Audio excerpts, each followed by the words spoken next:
It all started on a quiet Saturday morning when I stepped out to grab a coffee, thinking it would be just another normal weekend. But the moment I turned onto my street, I noticed something strange. Balloons tied to my mailbox, a sandwich board, on my front lawn, and a crowd of people walking in and out of my house like it was on the market. Confused, I parked my car and walked up the driveway, only to be greeted by a woman I didn't recognize, acting like she owned the place. She smiled at me and said, "Oh, are you here for the open house?" That's when it hit me. This woman, who I later found out was the president of our HOA, had organized an open house without my permission, without even notifying me. She was showing my home to complete strangers, claiming it was a fixer-upper with great potential. But here's the kicker. I never listed my home for sale. Not now, not ever. So how on earth was this happening? I asked her what she was doing, and she had the audacity to wave me off like I was some nosy neighbor. "This is HOA business," she said. "We're just helping the community grow in the right direction." I couldn't believe what I was hearing. I told her I was the legal owner of the house, and she laughed. Actually laughed. "I think you're mistaken," she said. "The board has already made decisions about this property." That's when I knew something bigger was going on. I pulled out my phone, started recording, and things spiraled fast. From fake listings to forged paperwork, what I uncovered next left me speechless. And you're not going to believe what she tried to do once she realized I wasn't backing down. So I'm standing there, on my own front porch, completely stunned. As strangers walk through my living room, peeking into my bedroom, commenting on the natural light and great space for entertaining. And this woman, let's just call her Karen, because honestly, it fits, is still insisting she has every right to do this. I tried to stay calm, but inside I was boiling. My home wasn't just a house, it was mine. I'd lived there for years, paid every bill, kept everything up to code. Never had any issues with the HOA, until now. I asked her again who authorized this open house, and she said the HOA board voted on it, voted on my property, like they could just decide to list it without me. That's when I started digging. I checked with the county records office, and sure enough, my name was still on the title. I was, without question, the legal owner. But then I started hearing rumors from neighbors. Some said there had been strange meetings lately, closed-door HOA sessions, mentions of revitalizing the neighborhood, and making room for new development. Apparently, Karen had been going around claiming I'd abandoned the property, that I'd moved out of state, which couldn't be more false. I started noticing other weird things too. Letters I never received, fines I supposedly owed that I'd never seen, even notices about code violations I never got in the mail, almost like someone had been intercepting my HOA communications. At that point, I realized this wasn't just a misunderstanding. Something shady was happening. I kept my cool, acted like I was still looking into things, but behind the scenes I was collecting everything, emails, photos, witness statements, because I had a feeling this went way deeper than just a rogue open house. And Karen? She had no clue I was building a case that could change everything. A few days after the open house fiasco, I started getting strange looks from some of my neighbors. One even asked if I had already sold the house and was just wrapping things up. That's when it really sank in. Karen had been spreading lies about me for weeks, maybe longer. She'd told people I moved out, fell behind on dues, and basically abandoned the property. None of it was true, but the way she said it must have sounded believable. That's how she got the board to back her. And worse, she was trying to make it official. I found a document taped to my door.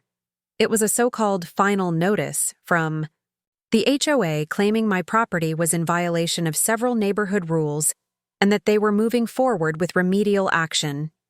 That term sounded innocent until I read the fine print. They were threatening to seize the house for unpaid dues and maintenance violations. But I had receipts, bank statements, emails. I was fully paid up. That's when I realized Karen was forging records, or at the very least doctoring things to look like I was in default. Then came the subplot I didn't see coming. A neighbor, someone I barely knew, slipped a note into my mailbox. It said, "Watch your back. You're not the only one." Turns out, Karen had been targeting other homes too, ones owned by older residents or people who traveled often. She'd been quietly taking over homes, flipping them, and claiming it. Was all done legally under HOA rights. It hit me hard. This wasn't just a personal attack. It was a pattern. A quiet takeover of the neighborhood, disguised as community improvement. I started attending HOA meetings undercover, recording everything. The conversations were just vague enough to fly under the radar, but with just enough slip-ups to show something wasn't right. Karen was careful, but not perfect, and every time she spoke, it became clearer. She thought she was untouchable. But she still didn't know I was collecting proof. And the more I found, the more dangerous things started to feel. By now, I had stacks of evidence, video clips from HOA meetings, screen grabs of shady emails, witness accounts from neighbors who'd seen Karen snooping around properties that weren't hers. But the deeper I got into it, the more I realized how careful I had to be. Karen wasn't just bold. She was smart. Everything she did was dressed up in HOA language, hidden behind policies most people never even read. She knew how to twist rules to fit her agenda. And with a few loyal board members backing her, she basically ran the neighborhood like her own private kingdom. One night, just after midnight, I caught movement on my security camera. Someone walking around the side of my house with a flashlight. At first, I thought it was just a random trespasser, but when I checked the footage, I saw Karen, wearing a hoodie, clipboard in hand. She was inspecting my fence, taking photos of my backyard, like she was building a new case against me. That's when I knew this was more than just a land grab. She was trying to wear me down, force me into leaving or messing up just enough so she could step in legally. The next HOA meeting was the one I'd been waiting for. She was planning to present an urgent action item that would allow the board to seize homes in violation without going through the usual process. I showed up early, sat in the back, kept quiet. She walked in like she owned the room, all smiles and charm. But I had already submitted a public record request for the HOA's financials. What I got back showed massive discrepancies, money flowing into renovation projects that didn't exist, checks written to companies with no traceable business licenses. As the meeting went on, I watched her prepare to make her move. I could see it in her face. She thought she'd won. She had no idea what I was about to drop. But just as I reached for my folder, something happened that changed everything. Someone else stood up, someone I never expected. And what they said left the whole room silent. The person who stood up was Mr. Dawson, the quiet, retired veteran who lived 3 houses down.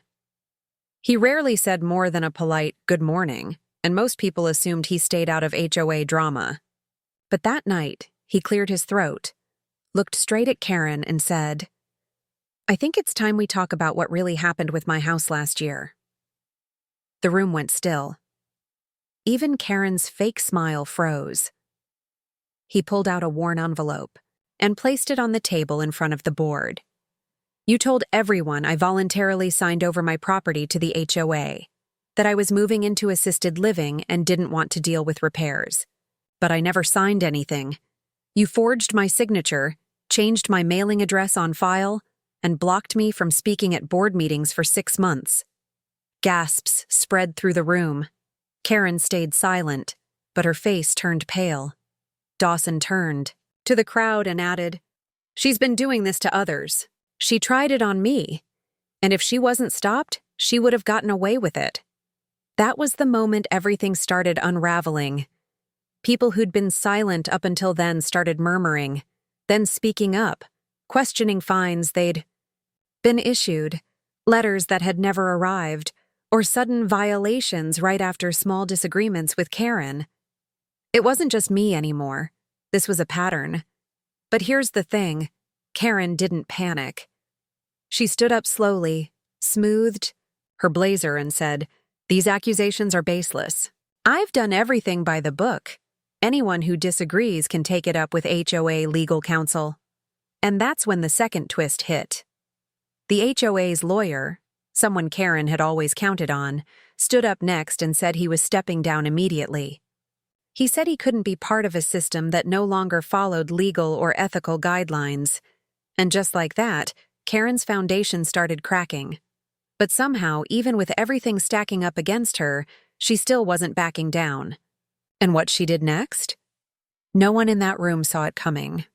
Karen's expression didn't even flinch when the lawyer walked out. She just calmly pulled out a folder from her bag, like she had been preparing for this moment all along. "If anyone's accusing me of misconduct," she said coolly, "then I suggest they review these legal documents before making any more defamatory claims." She handed the folder to the interim chair, and the room held its breath. Inside were signed approvals, pages of authorizations that looked legit at first glance. But when I stepped forward and looked closer, I recognized my own name, forged in shaky handwriting. Not just mine, Mr. Dawson's too, and a few others who were now speaking out. I had already submitted certified handwriting samples to the county office, so I knew these documents weren't just fake, they were criminal. I looked at the board and said, "You can pretend this is just a misunderstanding, or you can look at the copies I submitted to the city yesterday, the same ones, now flagged for fraud and identity theft."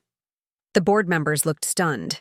One of them, Karen's closest ally, literally pushed his chair back and walked out without saying a word. But just as it felt like it was all coming to a close, Karen did something no one expected. She smiled. Not nervously, not in defeat, like she still had a card to play. Then she pulled out her phone and said, "Everything I've done was backed by a silent investor who owns more of this neighborhood than any of you realize. And he's not someone you can take down with a few angry emails." She walked out of that meeting without another word, leaving the room in total chaos. A week later, we found out she'd disappeared. Her house was empty, her name removed from all HOA documents, and no one had seen her since. But the most chilling part? The mysterious investor she mentioned? Records showed he'd bought 10 properties, using shell companies, all just weeks before she vanished. The neighborhood was safe for now, but we couldn't shake the feeling that this story wasn't over. In the weeks that followed, things slowly started to settle down. The HOA brought in a third-party investigator, and with all the documents, recordings, and witness statements I'd collected, they had more than enough to start cleaning house. Karen's name was officially removed from all HOA records, and the board was restructured with new leadership voted in by the community. For the first time in a long while, people started trusting each other again. Neighbors talked more, watched out for one another, and the whole vibe of the neighborhood changed. As for the mysterious investor Karen mentioned, county records confirmed the purchases, but the trail went cold after that. The properties were bought through anonymous LLCs, and without clear links to Karen, there wasn't much anyone could do, at least for now. But the community's on high alert. We've set up a neighborhood watch, and the new HOA board has made transparency a top priority. No more secret meetings, no more forged documents, and definitely no more open houses without the owner's knowledge. Mr. Dawson ended up reclaiming his title rights with the help of a pro bono legal team, and he's doing well. Turns out, a lot of the seniors in the area had been quietly targeted, and now their stories are finally being heard. I stayed in my home, still the legal owner, still not going anywhere. And while I never expected to find myself battling HOA fraud and shady real estate deals, I'm glad I didn't stay silent. The biggest takeaway? Don't assume silence means agreement. Sometimes people just need the right moment to speak up. This neighborhood almost got sold out behind our backs, but when we came together, the truth finally won. And as for Karen, well, if she ever shows her face again, we'll be ready.